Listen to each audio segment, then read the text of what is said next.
Assalamualaikum warahmatullahi wabarakatuh. Nama saya Nasya Nordina binti Hussein, guru cemerlang sains, ingin berkongsi inovasi pengajaran dan pembelajaran yang saya hasilkan iaitu atom building board. Apakah atom building board ini? Akronim bagi atom building board ialah ABB.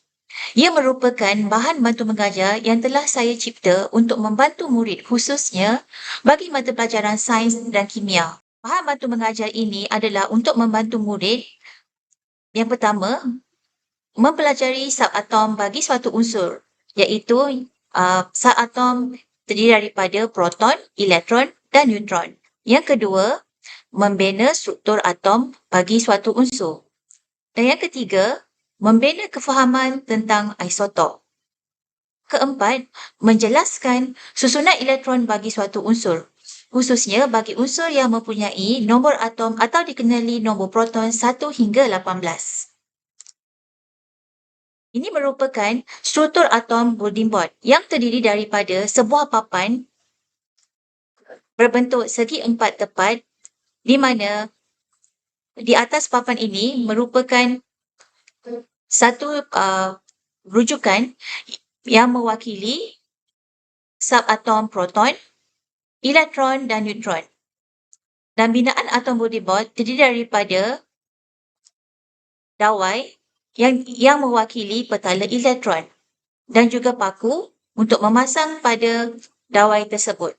Dan di bahagian tengah adalah sebuah bulatan yang mewakili nukleus bagi struktur atom. Dan ini adalah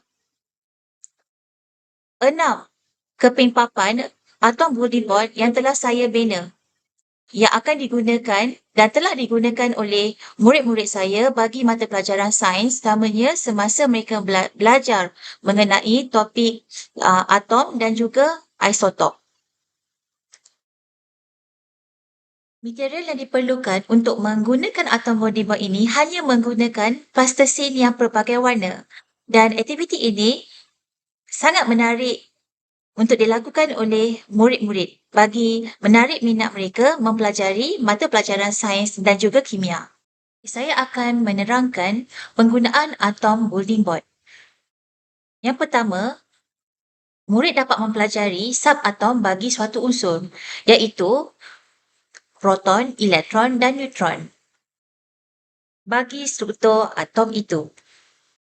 Yang kedua, murid dapat membina struktur atom bagi suatu unsur. Contohnya, unsur oksigen.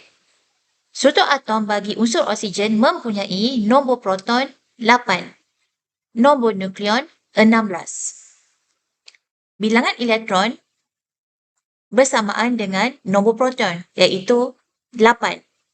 Bilangan neutron bersamaan dengan 8. Jadi, murid-murid dapat menunjukkan di manakah kedudukan neutron dan proton yang berada di dalam nukleus.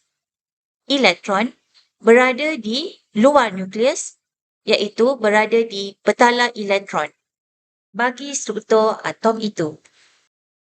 Yang ketiga, murid dapat membina kefahaman tentang isotop.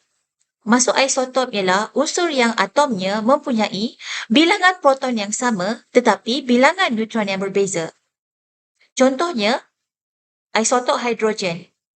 Hidrogen 3 dan hidrogen 2 adalah isotop.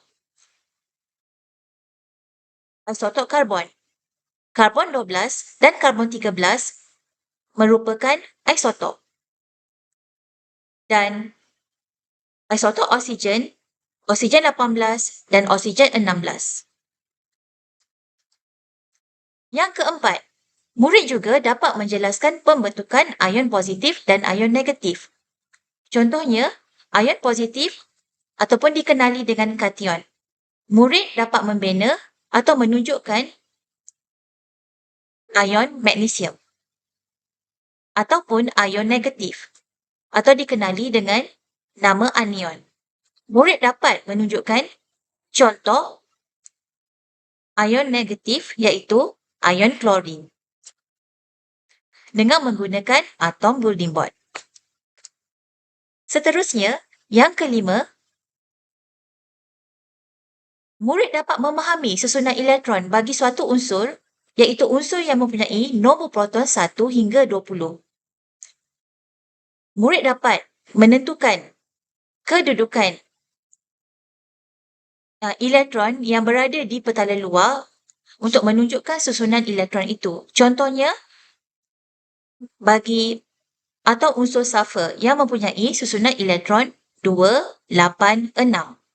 Jadi murid dapat menunjukkan kedudukan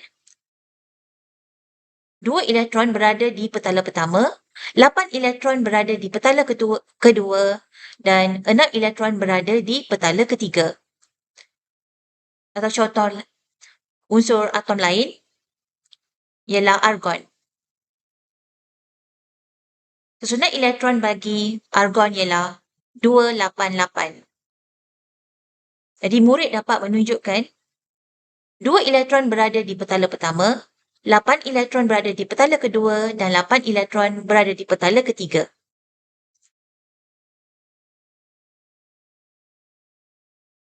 Dan ini adalah menunjukkan aktiviti murid menggunakan atom bonding bond. Atom bonding bond ini pastinya dapat membantu meningkatkan kefahaman murid-murid dan mereka dapat mempelajari topik ini dengan lebih seronok dan melakukan aktiviti secara kolaboratif melalui pembelajaran abad ke-21. Jadi sekian saja perkongsian daripada saya. Semoga kita dapat bertemu lagi. Terima kasih atas perhatian anda semua.